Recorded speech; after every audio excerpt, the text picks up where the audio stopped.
Hola, soy Jaime Ortiz. Bienvenidos al podcast Expansión Conciencia. Meditación, psicoterapia, plantas maestras.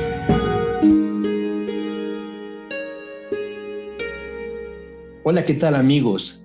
Bienvenidos a este episodio de Expansión Conciencia, en donde estaremos hablando sobre la perspectiva del trabajo con psicodélicos en la terapia existencial. Y para hablarnos de este tema, hemos invitado al doctor Jackie Andrés Martínez. Él es psicólogo con maestría y doctorado en psicoterapia.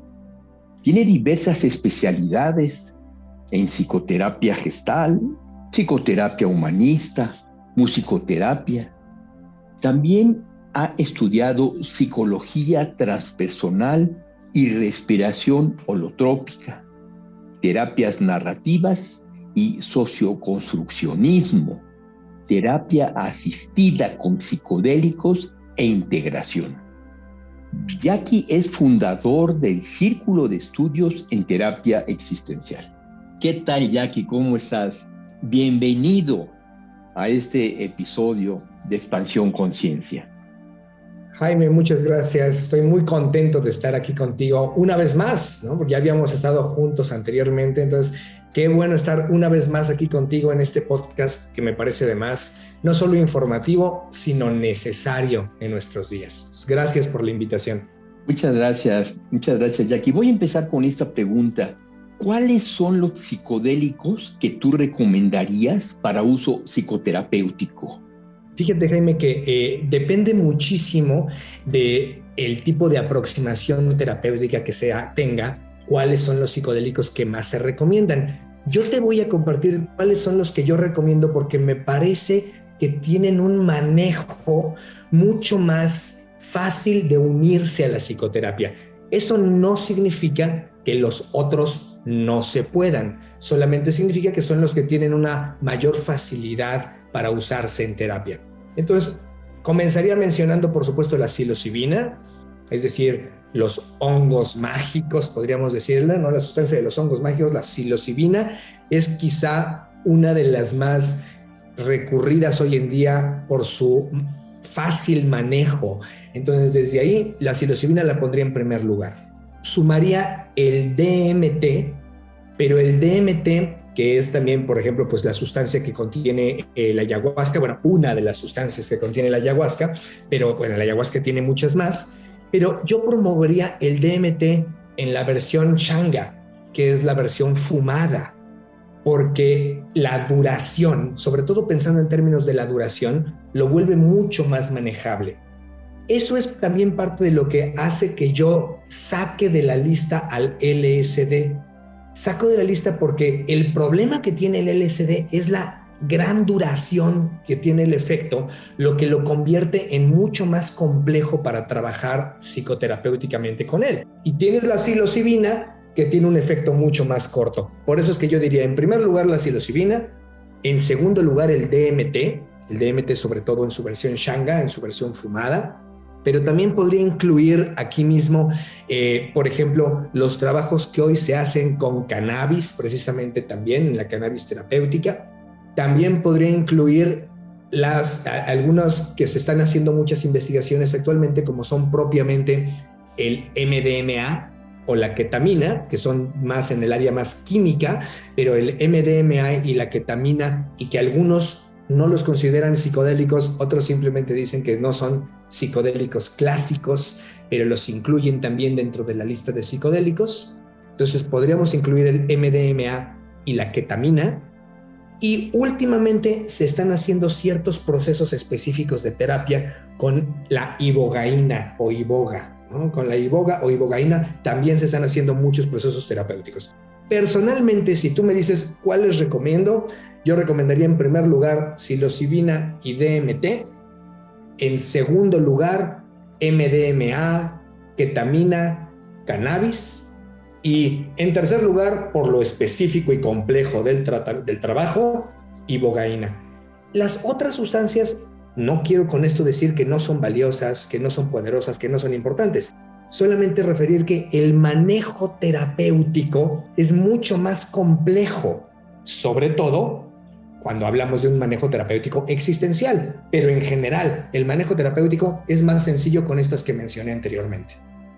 Cuando dices DMT, ¿estás incluyendo el bufo alvarius junto con la Ashwagandha o son, digamos, dos caminos diferentes? Son dos caminos diferentes. ¿Sí? No estoy incluyendo el bufo alvarius. Normalmente, digamos, en términos de fórmula química, el bufo alvarius se le conoce como 5-meo-DMT. Entonces, también tiene las siglas DMT, que significa dimetiltriptamina. Entonces, también tiene esas siglas al final, pero es una variante, no es la misma molécula.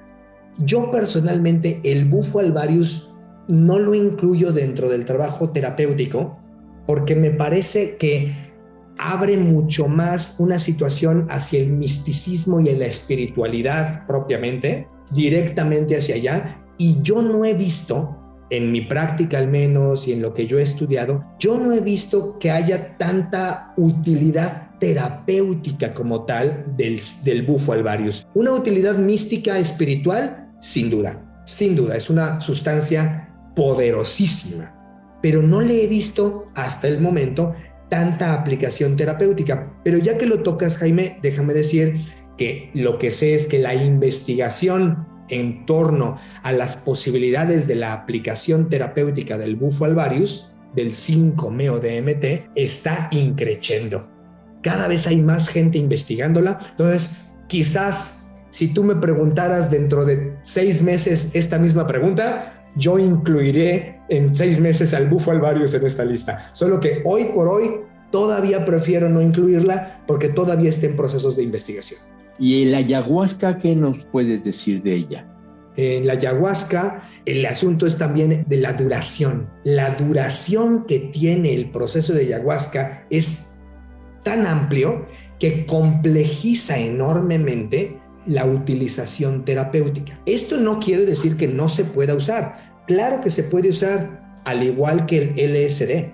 Ambas pueden usarse terapéuticamente. Es solo que no sería mi recomendación, sobre todo por la duración. Entonces, claro que las experiencias con ayahuasca y con LSD pueden ser muy poderosas, pueden ser de mucho crecimiento personal y espiritual, sin duda. No me gustaría dar el mensaje de que no considero que son sustancias poderosas. Son sustancias muy poderosas, pero la duración del efecto las convierte en poco prácticas para hacer un trabajo específicamente terapéutico. Si la persona se fue a hacer un retiro o una experiencia con ayahuasca y tú eres su terapeuta, claro que puedes aprovechar la experiencia como parte del trabajo terapéutico. Se puede aprovechar. Igual si la persona tuvo una experiencia con LSD y es tu paciente y viene y te platica, puedes aprovechar esa experiencia y tener un gran trabajo terapéutico. Pero no serían mis opciones a recomendar para trabajo terapéutico, repito, por la duración. Principalmente esa es la razón. Es una razón muy práctica. Cuando viene una persona contigo a psicoterapia, Jackie, ¿es conveniente ofrecerle la posibilidad de psicodélicos a cualquiera o hay algunos a las que no? Aquí hay 2 aspectos muy importantes en esta pregunta y agradezco mucho que me la hagas, Jaime, porque son 2 aspectos muy importantes. El primero es que hay que recordar que hoy por hoy los psicodélicos siguen siendo ilegales. Entonces, recomendarle a un paciente, por mucho que lo necesite, probablemente lo necesite y le caería bien, recomendarle hoy por hoy a un paciente el uso de psicodélicos es recomendarle el acceso a la ilegalidad. Y eso me parece riesgoso. Ojalá que pronto esa situación cambie, pero hoy por hoy yo no le recomiendo a nadie el uso de psicodélicos, a nadie. Pero la razón es una razón legal, digamos, para no entrar en la ilegalidad. Ahora, lo que ocurre es que las personas de todas formas lo están usando. Independientemente de que se las recomendemos o no, las personas de todos modos las usan. Ahora, la pregunta tiene una segunda parte que me parece muy valioso subrayar. Los psicodélicos no son para todos. Déjame subrayarlo. Los psicodélicos no son para todos. Por supuesto que hay personas a las que les puede ir muy bien y tener una grandiosa experiencia, pero también podrían tener una terrible experiencia que los deje marcados de una manera que sea muy difícil ayudarles posteriormente. Entonces, no son para todos. ¿Para quiénes no? ¿Para quiénes no? Bueno, no son apropiados para personas con un historial de alguna problemática psicológica en el rango de lo que se le llama psicosis, como por ejemplo la esquizofrenia, la psicosis maníaco-depresiva, la psicosis paranoide. Las personas que tienen problemáticas mentales o han tenido en algún momento en su vida un problema de esta índole, no es recomendable que usen psicodélicos. ¿Por qué? Porque los psicodélicos van a invitar a nuestro cerebro a salir del orden, a romper el orden. Ojo, para una persona que no tiene esa problemática, romper el orden puede ser buenísimo. Puede ayudarle a reorganizarse de una mejor manera, puede ayudarle a cuestionar el orden que tenía antes, etcétera, etcétera. Pero para una persona que tiene dificultades con generar orden, romperle el orden puede ser algo muy riesgoso. En ese sentido, no es para personas que tienen un historial de problemáticas mentales, emocionales graves. Por lo mismo, algunas personas, aunque su problemática mental no sea muy grave, fíjense, aún si no es muy grave, pero han estado tomando medicamentos psiquiátricos, si han estado tomando medicamentos psiquiátricos hay que tener mucho cuidado, porque los medicamentos psiquiátricos generan un cierto orden en nuestra mente artificial, para eso sirve el medicamento, ¿no? Para generar cierto orden artificial en nuestra mente. Y entonces, si tú combinas los psicodélicos con ese tipo de medicamentos, el psicodélico produce una ruptura del orden, entonces eso puede generar mucho caos interno. Entonces también las personas que están tomando medicamentos psiquiátricos, lo mejor es que no combinen estas sustancias con los psicodélicos. Por ejemplo, esos serían los dos casos que a mí más me preocuparían, ¿no? Hay algunos otros casos, pero ya depende de la sustancia. Con ciertas sustancias se sugiere que tales personas no, etcétera, etcétera. Pero lo genérico serían estas dos circunstancias. Una historial de enfermedad mental o estar tomando un medicamento psiquiátrico. Cuando una persona está tomando un medicamento psiquiátrico, se le puede sugerir que lo deje y que después de cuánto tiempo puedes tú aplicar una terapia con psicodélicos. Es también muy buena pregunta, Jaime. Mira, las definiciones de cuánto tiempo varían según los investigadores. Hay algunos investigadores que dicen que basta con un mes de haber dejado las sustancias. Hay otras personas que dicen que depende durante cuánto tiempo y qué tipo de uso era. O sea, no es lo mismo usar una benzodiazepina, un tranquilizante diario en la mañana y en la noche, a usarlo media pastilla, un día sí, un día no, un día sí, un día no. Es diferente. Depende el tipo de uso, la cantidad de tiempo que necesita la persona para desintoxicarse de esa sustancia y poder entonces tener una mayor seguridad en el consumo de un psicodélico. Otros más, digamos, cuidadosos, prefieren decir que la clave es 3 meses, que mejor espérate 3 meses completamente limpio. Pero ojo, no olvidemos que las personas que toman este tipo de medicamentos no se los pueden quitar de un día para otro, ¿eh? O sea, es retirarse un antidepresivo, por ejemplo, necesita de un proceso que se le llama taper. El proceso de taper es un proceso de irlo retirando paulatinamente. Por ejemplo, si la persona toma 1 miligramo al día, que empiece a tomar 0.5 al día, luego tome 0.25 al día, luego tome 0.25 un día sí y un día no, etcétera, etcétera. Entonces, ese proceso de taper, los 3 meses o el mes, depende del investigador lo que te diga, es hasta que ya no se consume. O sea, a partir de que se termine el consumo con la medicina, entonces dejar pasar. Te digo, algunos investigadores dicen 1 mes, algunos dicen 3 meses. Como yo particularmente, Jaime, yo soy alguien que me gusta ser muy cuidadoso. A mí me gusta sugerirle a las personas, no hay prisa, espérate 3 meses. No tengas prisa, no corras, espérate 3 meses. Pero tengo colegas que les dicen a las personas, con 1 mes es suficiente. Tengo una duda en esto que me dices. Te voy a poner un ejemplo real. Tengo un amigo de muchos años que se quedó viudo después de 45 años de casado. Su esposa se murió de un momento a otro de un infarto. Pasa el tiempo y él se comienza a deprimir cada vez más. Va al psiquiatra, le receta un antidepresivo. Y la última vez que yo lo vi, pues haz de cuenta que no tomaba ningún antidepresivo. Realmente mi amigo se veía francamente muy deprimido. Supongamos que este amigo llega contigo. ¿Cómo puedes decirle, deja los antidepresivos, si lo estás viendo que con todos los antidepresivos que está tomando, sigue deprimido? Si yo como terapeuta le pido que deje los antidepresivos en el transcurso ya no de 3 meses, sino de 1 mes, siento que estoy corriendo un riesgo de que este amigo vaya de mal en peor. ¿Qué opinas de eso? Es una situación interesante, Jaime, porque primero creo que al terapeuta no le corresponde pedirle a la persona que deje de tomar un medicamento. No me corresponde como terapeuta tomar esa decisión. Esa es una decisión que solo puede tomar el paciente. Entonces, yo lo diría al revés.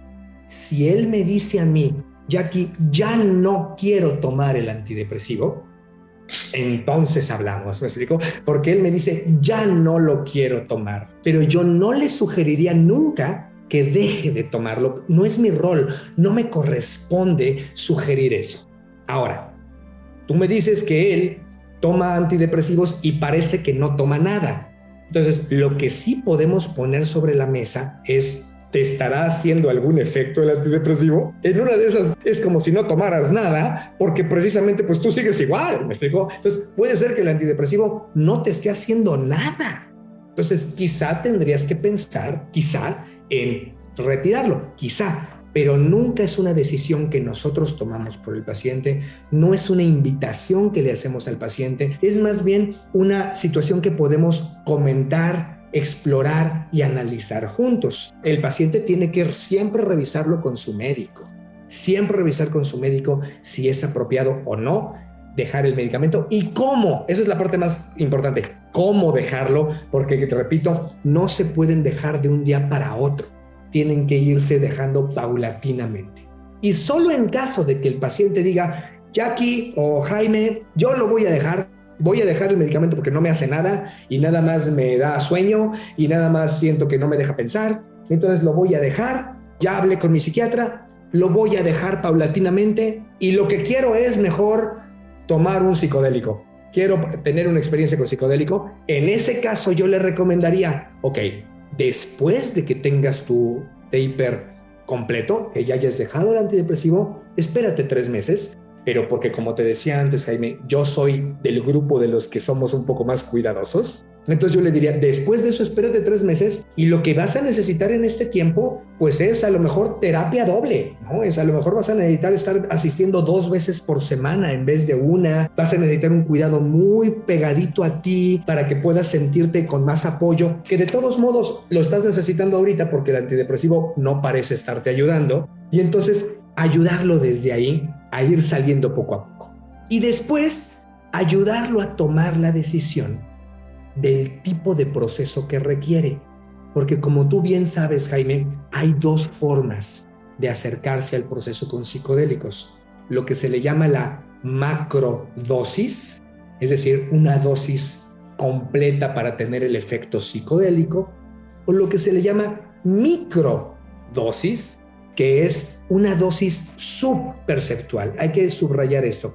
En la microdosis, la persona no tiene el efecto psicodélico, no tiene el efecto. Es más, muchas personas dicen no sentir nada, ¿no? Es subperceptual la microdosis, y con la microdosis esa se toma en diferentes protocolos, pero de manera un poco más recurrente, no como la macrodosis, que es una vez y ya, ¿no? La microdosis es de manera recurrente, a lo mejor durante mes y medio, un día sí, 2 no, un día sí, 2 no. Es uno de los protocolos más famosos. Se llama el protocolo Fadiman. Un día sí, 2 no. Un día sí, 2 no. Y después de un mes, mes y medio, observar cómo van los resultados. A algunas personas les funciona mejor la microdosis, a otras personas les funciona mejor la macrodosis. ¿De qué depende, Jaime? Hoy por hoy todavía no lo sabemos. Hoy por hoy está todavía en proceso de investigación y entonces no sabemos qué hace que para algunas personas es mejor la microdosis, mientras que a otras personas la microdosis no les hace nada. A veces es un poco intuitivo. Tanto el terapeuta como el consultante, el paciente, lo discuten y entonces el paciente toma la decisión de qué quiere consumir. Pero recuerden, quiero subrayar esto de nuevo porque no me gustaría dar la imagen de que al terapeuta le corresponde sugerir el psicodélico. El terapeuta, mientras esto sea ilegal, no puede sugerir el psicodélico. Esto es algo que surge de parte del paciente y el terapeuta puede, obviamente, estar abierto para dialogarlo, para consultarlo, para ver qué opciones puede tomar el paciente, etcétera, etcétera. Sobre todo para que lo haga con cuidado, minimice el riesgo y maximice los beneficios. Con esto que nos dices, podemos iniciar esta pregunta que es, ¿qué aporta la mirada existencial al trabajo con psicodélicos? Gracias, Jaime. Fíjate que a mí estoy muy fascinado porque, como tú sabes, la perspectiva existencial a mí me apasiona y me ha gustado mucho. Y hay un detalle interesante que dice la perspectiva existencial. La perspectiva existencial dice, ya tenemos muchas terapias, muchas formas de terapias que intentan cambiar al otro, que intentan mejorar al otro, que intentan que el otro se transforme, crezca, aprenda, etcétera, etcétera, que intentan modificarlo de alguna manera. La terapia existencial propone algo distinto.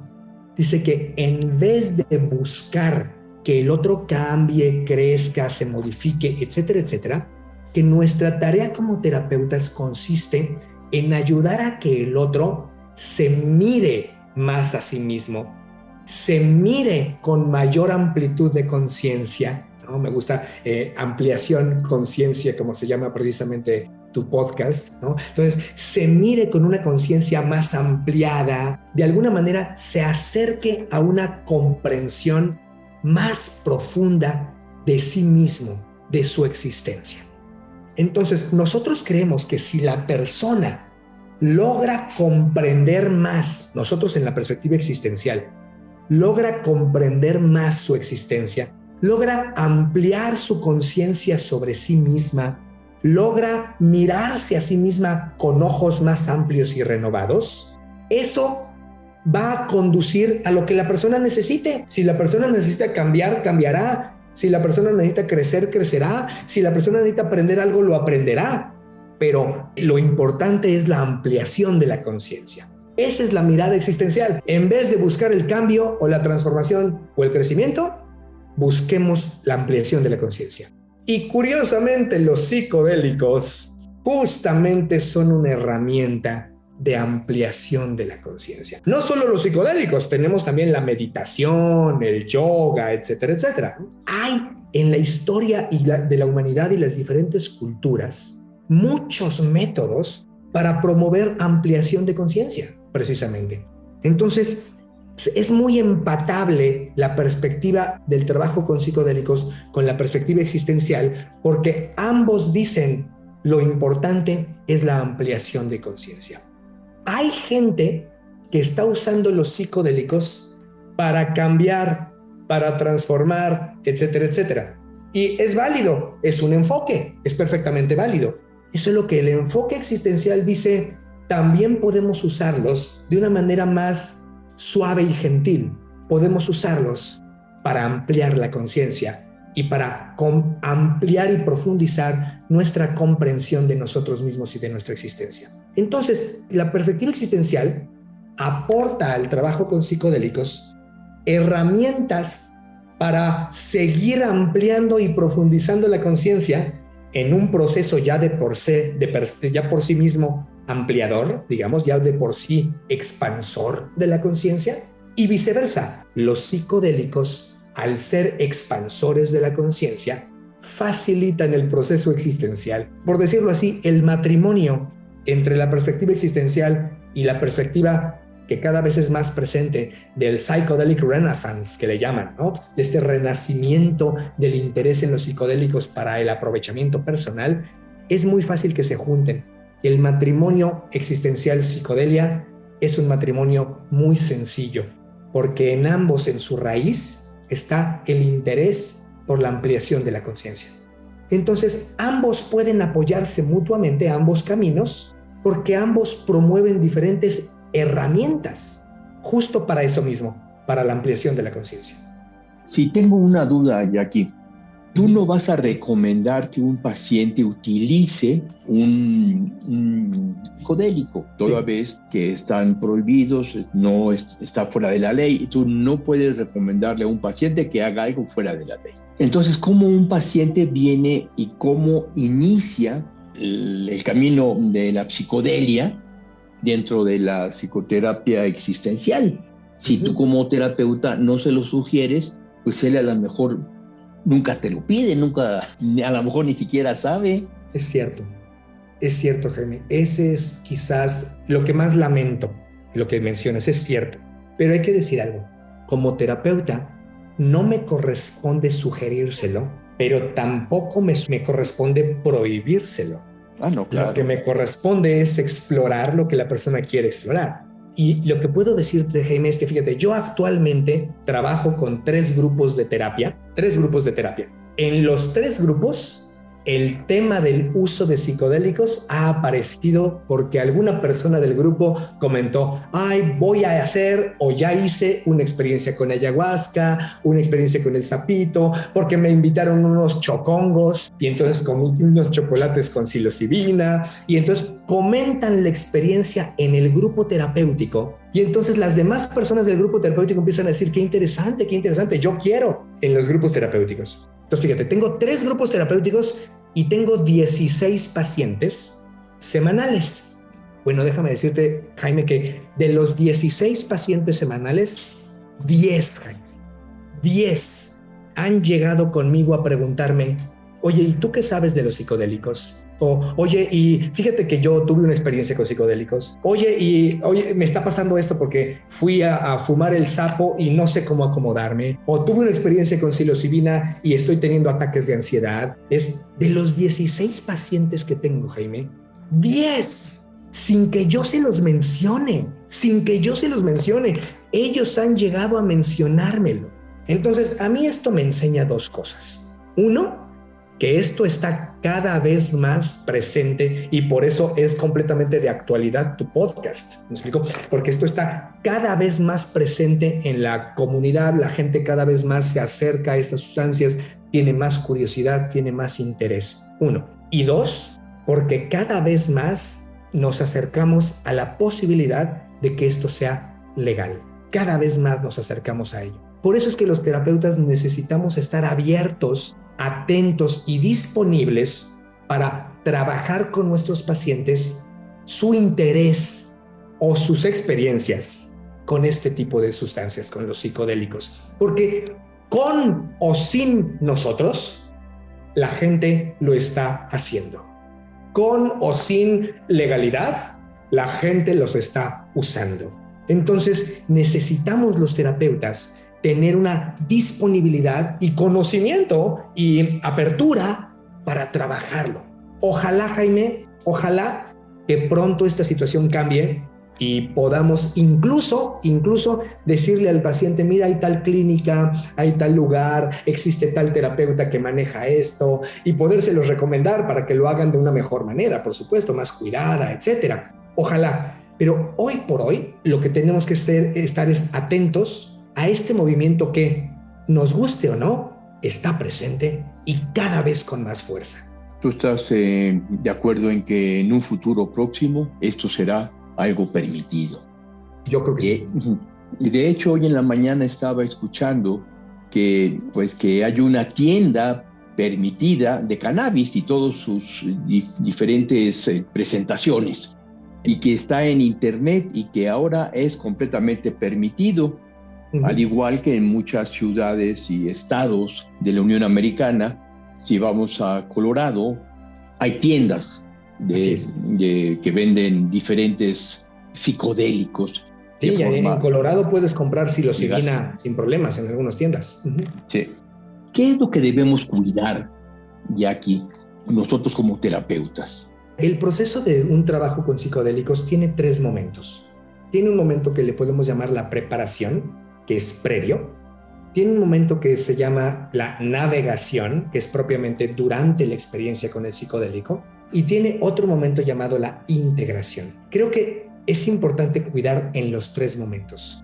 Para la preparación, por ejemplo, podemos cuidar que la persona siga la dieta necesaria, porque para algunas sustancias es necesario el cuidado de cierta dieta, ¿no? De qué comes, qué tomas también, ¿no? Etcétera, etcétera. Entonces, la preparación incluye la dieta, pero también incluye el estado emocional en el que la persona se acerca a la experiencia. Eso en el medio psicodélico se le llama el set. El cuidar el estado emocional que la persona tiene, el estado psicológico para eso. Si la persona se acerca con mucha ansiedad, quizá no es momento para hacer la experiencia. Si la persona acaba de tener un terrible conflicto con su pareja, quizá no es momento para tenerla, etcétera, etcétera. Entonces hay que cuidar el momento, el timing, la situación que está viviendo la persona para ver si es un buen momento. Todo eso tiene que ver con la preparación, pero también en la preparación incluye el cuidado de, a ver, ¿con quién lo vas a hacer? Con quien lo vas a hacer es una persona cuidadosa, es una persona que tiene experiencia, o lo vas a hacer en una fiesta. ¿Cuál es el contexto? Eso se llama el setting. ¿Cuál es el contexto en el que vas a recurrir al uso de esta sustancia? Y vale la pena cuidarlo, no vale la pena cuidar, porque ahí hay que cuidar también, por ejemplo, ¿qué sustancia? ¿Cómo conseguiste la sustancia? A veces una persona llega y me dice, ay, pues voy a probar el LSD. Y yo le pregunto, muy bien, ¿y cómo conseguiste el LSD? Y me dice, pues lo fui a comprar a Tepito, que para los que no sepan, Tepito es un mercado, ¿no? Como de cosas de fayuca, cosas como de contrabando a veces, cosas así, y pues nada de ningún control de calidad y no sabes qué estás comprando realmente, ¿no? Entonces esta persona me dice, pues sí, lo compré en el mercado negro, el LSD. Entonces hay que cuidar cómo consigues la sustancia, con qué seguridad tienes de que estás realmente consumiendo lo que crees que estás realmente consumiendo y que no es otra cosa. Cuidar la sustancia, cuidar la calidad de la sustancia, cuidar la dosis, todo eso entra dentro de la preparación. Y creo que los terapeutas podemos ayudar a que si una persona está decidida a tener una experiencia con psicodélicos, esté bien preparado para esa experiencia, ¿no? Que esté en un ambiente adecuado, que haga unas intenciones, por ejemplo, que a lo mejor comience un journal, comience un diario sobre su experiencia. En la navegación, la segunda etapa, en la navegación, lo que mejor podemos hacer es pues darle nuestros datos y decirle, pues mira, si las cosas se ponen difíciles, me llamas, ¿no? Porque pues bueno, ese es el momento específico, decirle que a lo mejor le avise a alguien de confianza que va a hacer esta experiencia para que esa persona de confianza esté atenta o atento para apoyarle si necesitara apoyo en algún momento. En la navegación, yo siempre le digo a la gente, yo nunca recomiendo a la gente tener estas experiencias solos. Hay gente que dice, ay, pues me compré unos hongos y me los voy a comer yo solo en mi casa, ¿no? Siempre digo, creo que para la navegación siempre es mejor tener a alguien que te acompañe, alguien que esté contigo durante la experiencia, lo que a veces se le llama un sitter, ¿no? Alguien que te acompaña durante la experiencia. Y si es alguien con experiencia, mejor, por supuesto. Entonces, esa sería para la navegación. Y la más importante de las 3, Jaime, es la tercera, la integración. Mis recomendaciones serían sobre todo para la parte post, después de la experiencia. Es cuídate mucho de tener con quien integrar la experiencia, de tener con alguien con quien poder comentar la experiencia e integrarla, porque el principal problema que yo he visto como terapeuta, Jaime, el principal es que la gente a veces se queda sin herramientas para integrar la experiencia y no saben qué hacer con esa experiencia que es un poco caótica, un poco diferente, no saben qué hacer con ella. Que sepan que tienen que dedicarle un tiempo a integrarla, a acomodarla, a darle significado, a poderla acomodar en su cuerpo, para poder volver a su vida cotidiana y que la experiencia realmente sea beneficiosa para ellos. Entonces, esas serían mis 3 recomendaciones. Sería tener cuidado con la preparación, atentos a la navegación y no olvidar la importancia de la integración, la parte posterior de la experiencia. Y ahí es donde entra el terapeuta. Exactamente. Sobre todo, puede entrar en las 2 anteriores también, ¿eh? No, sí, claro. Pero donde es fundamental es en la parte de la integración. Exactamente. Tengo una duda, 2 dudas. Con respecto a la iboga, yo no tuve la oportunidad de probarla y le va a ir a probar ahí a Tepoztlán y se vino la pandemia y ya no se pudo.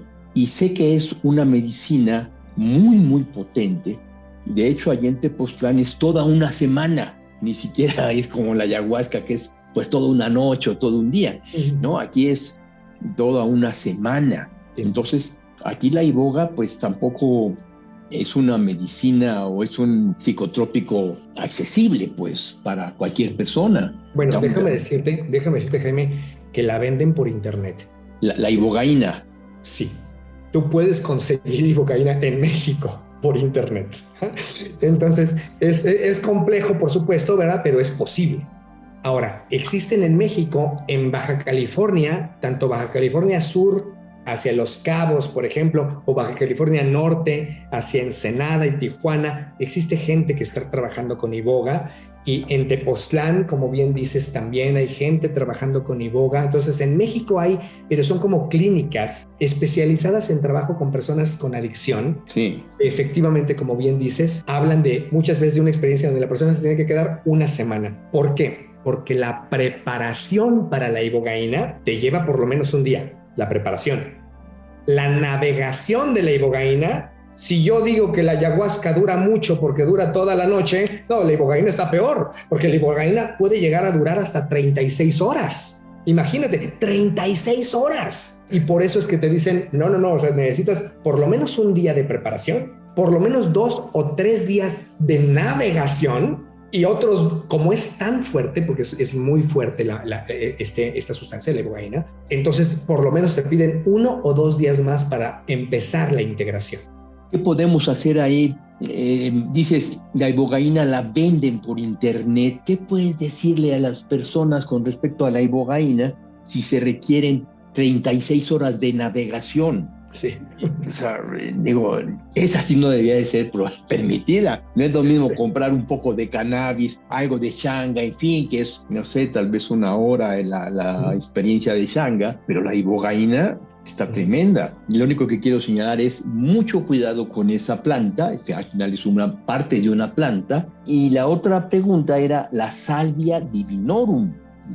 La Salvia divinorum sí es que a nadie se le vaya a ocurrir hacer Salvia divinorum sin una persona que lo acompañe, porque ha habido personas que se suicidan en una experiencia de salvia porque al tomar la salvia la persona siente que puede volar. Ella está segura que va a volar y se avienta de un edificio, de un piso, estando segura que va a volar, pero por supuesto que no vuela y entonces pues se muere. Hay que tener mucho cuidado con la Salvia divinorum, mucho cuidado cuando uno la toma, no la puede tomar sin alguien que lo cuide, y si como terapeuta vamos a cuidar a una persona, tenemos que tener mucho cuidado de seguir todas las instrucciones que da la persona que vende la Salvia divinorum, que es hacerla en un lugar seguro, no la quieres hacer en un segundo piso, no la quieres hacer cerca de un ventanal, cosas así que sí son muy, muy peligrosas. Y yo agregaría algo, Jaime. La salvia en particular puede generar estados de ansiedad hiper intensos. Yo he trabajado con 2 personas que después de la salvia quedaron con unos ataques de pánico terribles. De hecho, una de ellas tomó la salvia y la tuvieron que llevar al hospital español, al psiquiátrico, de que estaba en un estado, un brote de ansiedad hiperintenso. La salvia es una sustancia que apenas hace unos 10 años más o menos comenzó a investigarse, es de las más recientes. La salvia todavía está en proceso de investigación, todavía no se conoce muy bien cómo es que produce estos efectos. La salvia es una de las sustancias que, como bien dices, yo tendría más cuidado y más respeto, ¿no? No juguemos tan fácilmente con ese tipo de cosas, respetemos ese misterio de ese tipo de cosas, y si te vas a acercar a ellas, que sea un poco en las condiciones que ya, Jaime, repetiste, y siempre cuidado por alguien, por supuesto.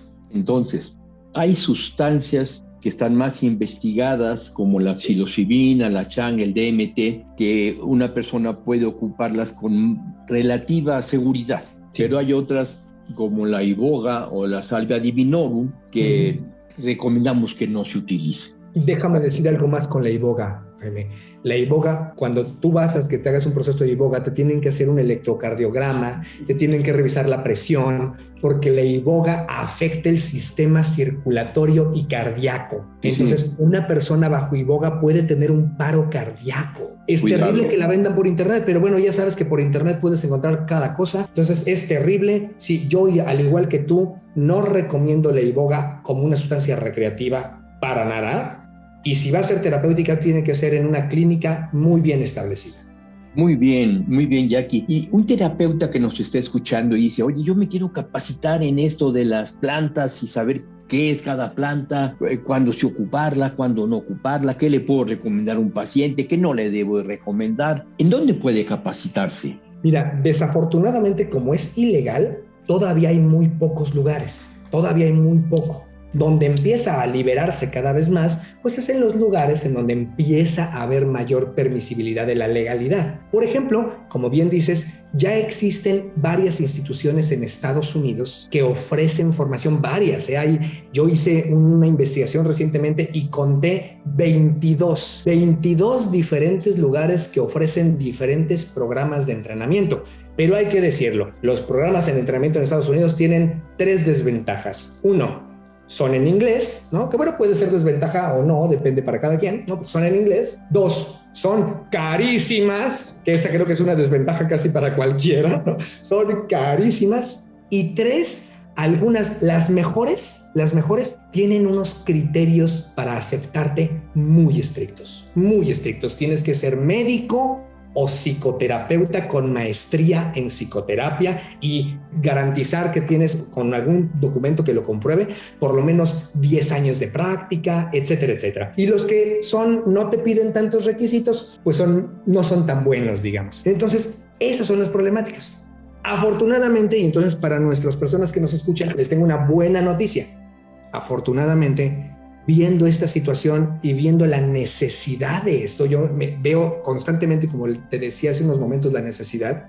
Entonces, afortunadamente, en el Círculo de Estudios en Terapia Existencial hemos iniciado un programa de 1 año que se llama Trabajo con Experiencias, trabajo de integración, se llama Trabajo de Integración, porque aunque veremos algo de la preparación y algo de la navegación, está principalmente centrado, el 80% del programa está centrado en la integración. Trabajo de integración en experiencias en procesos no ordinarios de conciencia. Así le llamamos. Trabajo de integración de experiencias en procesos no ordinarios de conciencia. Preferimos llamarle procesos que estados, porque estados no ordinarios es como muy estático, cuando en realidad es algo que está todo el tiempo en movimiento, y por eso le llamamos procesos. Entonces, integración de procesos no ordinarios de conciencia, o IPNOC por sus siglas, integración de procesos no ordinarios de conciencia, IPNOC. Y entonces, este es un curso de 1 año especialmente hecho para terapeutas, Jaime. Es decir, no estamos recibiendo a cualquier persona porque no estamos dando una formación terapéutica. Entonces, como no es una formación terapéutica, no podemos recibir a cualquier persona. Es una especialización para los que ya son terapeutas o están en proceso de serlo. Es decir, si las personas traen un documento que dice que son terapeutas o un documento que dice que están estudiando para ser terapeutas, esas personas son bienvenidas a nuestro proceso. Es de 1 año, repito, 2 semestres, en el cual estudiaremos justamente lo que decías, qué tipo de sustancias hay, cómo funcionan, cuánto dura el efecto de una, el efecto de otra, qué efectos da una, qué efectos da otra, etcétera, y cómo puedes dar tips para la preparación, tips para la navegación y sobre todo cómo puedes acompañar la integración. Entonces, esta es un proceso, les decía, 1 año, 2 semestres, es de un fin de semana al mes, Jaime. Entonces eso favorece que la gente pueda estar presente un fin de semana al mes. Lo vamos a hacer híbrido, es decir, va a haber un grupo presencial y otro grupo que lo pueda tomar en línea. Solo que a las personas que lo tomen en línea les vamos a pedir que vengan 3 fines de semana en el año. Hay 3 fines de semana en donde sí tenemos un momento presencial importante. Entonces, si quieren tener diploma, tienen que venir 3 fines de semana al año, ¿no? Nada más, 3 fines de semana. Y el resto lo pueden tomar en línea o presencial, como prefieran, un fin de semana al mes, y comenzamos en agosto. En agosto comenzamos, entonces estamos muy a tiempo para que cualquier persona que le interese, bueno, no cualquier persona, perdón. Cualquier terapeuta. Solo para terapeutas o personas que se están formando en terapia. Y repito, no es por mala onda, es porque de otra manera tendríamos que dedicar un tiempo a enseñar terapia, ¿me explico? Y entonces no se trata de eso, se trata de especializar en este tema a los que ya saben terapia. Pueden venir terapeutas de cualquier línea, humanistas, transpersonales, existenciales, psicoanalíticos, cognitivo-conductuales, sistémicos, de cualquier tipo de terapeutas son igualmente bienvenidos. Pues muy bien, Jackie. No sé si tengas alguna otra cosa que nos quieras comentar. Pues a lo mejor nada más decir la página web donde pueden tener informes de todo esto es www.circuloexistencial.org/IPNOC. Entonces lo repito, www.circuloexistencial, todo juntito, círculo existencial y círculo sin acento. Ya saben que en el internet no se ponen acentos. Entonces, circuloexistencial.org/IPNOC. Si no se acuerdan del IPNOC, acuérdense que es de Integración de Procesos No Ordinarios de Conciencia. Ahí sale el IPNOC. Entonces, circuloexistencial.org/IPNOC. Ahí pueden ver toda la información para que, pues, si les interesa, por supuesto, pues nos acompañen. Este es algo pues completamente novedoso porque en nuestro país todavía no hay mucho de esto. Hay algunos grupos que tienen algunos cursos, pero no un curso formal para los terapeutas. Y este es un curso formal para terapeutas. Perfecto, Jackie. Ahí en la página me imagino que también viene el teléfono. Así es. Les puedo dejar de todos modos el WhatsApp, porque es un WhatsApp, ¿no? Para que tomen el WhatsApp si quieren comunicarse al WhatsApp directamente. Entonces pueden hacerlo. El WhatsApp del Círculo Existencial, déjenme nada más se los doy ahorita porque no lo tengo aquí a la mano. Sí, ya lo tengo, perdónenme. 55, luego 16 54 89 91. Lo repito, 55 16 54 89 91. Y cualquier cosa en la página vienen todos los datos. Perfecto, Jackie, perfecto. Oye, te agradezco mucho tu participación. Creo que ha sido muy clarificadora y muy amplia y de mucha utilidad, tanto para pacientes como para psicoterapeutas. Muchas gracias, Jackie. Gracias a ti, Jaime, y gracias a todas las personas que nos escuchen. Para una cita de psicoterapia, WhatsApp 56 18 54 63 63.